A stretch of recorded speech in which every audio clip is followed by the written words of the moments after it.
Que a paz do Senhor esteja com os irmãos aí do grupo, amém? É bastante gratificante a oportunidade de meditar com os irmãos nas Escrituras Sagradas, amém? Somos felizes, né? Porque o grande coisa o Senhor tem feito em nossas vidas, né? Nessa caminhada nossa espiritual, muitas das vezes nós definhamos, né? Nos enfraquecemos, porque isso faz parte, né?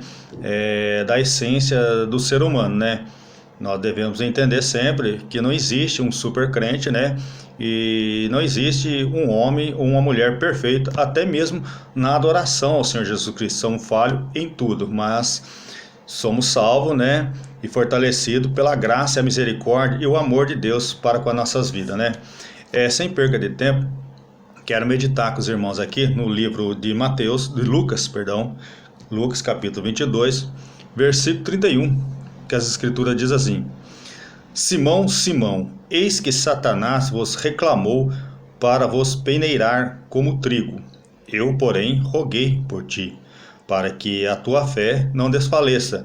Tu, pois, quando te converteres, fortalece os teus irmãos.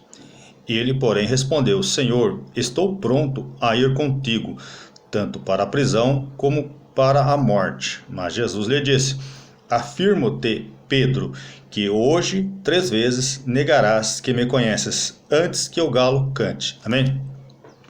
Se nós olharmos para a pessoa de Pedro, ou se nós vivêssemos, né, naquela época e conhecesse a Pedro, aí a gente iria perceber que Pedro, ele era um homem bastante valente, né, um homem rústico, né, no seu modo de falar e de agir, mas que ele era um homem impiedoso, né, ou seja, ele agia através das fortes emoções. Pedro, ele não tinha o hábito, né, de pensar nas consequências que os atos dele venham a acarretar na vida dele, né? Então Pedro, ele tinha essa valentia, né, esse vigor, essa demonstração, né, de que ele era um homem de confiança, né, e que ele mesmo demonstrava ser esse tipo de pessoa. Vale salientar aos irmãos que muitas vezes nós somos influenciados por pessoas, ou às vezes nós influenciamos as pessoas, querendo ou não. Isso faz parte da natureza humana, né? Muitas vezes a gente denota as atitudes de certas pessoas e a gente começa a copiar. E muitas vezes as pessoas copiam, né, as nossas atitudes porque, querendo ou não, somos influenciadores, né? E Pedro, se nós conhecêssemos Pedro, nós diríamos que Pedro era um cara que influenciava muitas pessoas por causa do seu ímpeto, da sua coragem, né, do seu modo de falar. Provavelmente ele falava assim com vigor, né, com aquilo que ele acreditava que realmente ele era. Mas se nós observarmos atentamente, a Bíblia vai falar que Satanás queria peneirar Pedro como se fosse trigo, ou seja, que Pedro já haveria de passar por várias aprovações através da sua fé, né? Que o Jesus falou que ele ia negá-lo por 3 vezes. Então Pedro disse aqui que jamais, que morreria com o Senhor Jesus Cristo.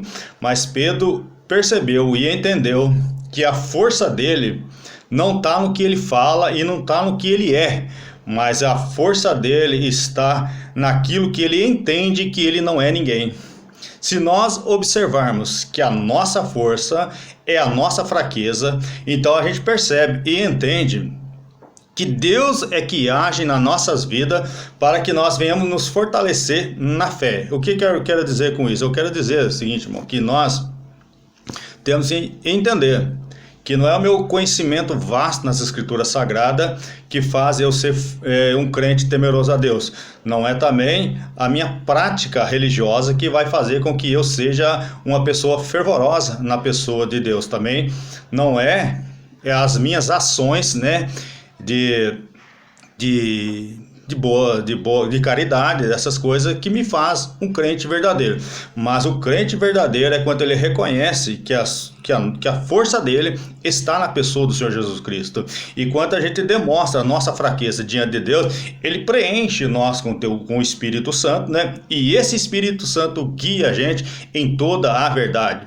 Nenhum homem, nenhuma mulher, ele consegue atingir o céu através dos seus esforços físicos, né? Da sua força, do seu vigor. Jamais. Mas o homem, ele atinge o céu quando ele é selado pelo Espírito Santo. E este selo é quando eu e você colocamos a nossa alma para que seja preenchido com a palavra e o querer do Senhor Jesus Cristo.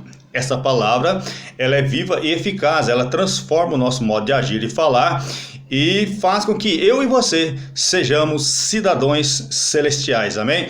Eu rogo a Deus que essa palavra vá de encontro ao teu coração e que não se esqueça nunca, irmão, que a nossa força, que o motor motivador da nossa fé é o temor à palavra de Deus, amém?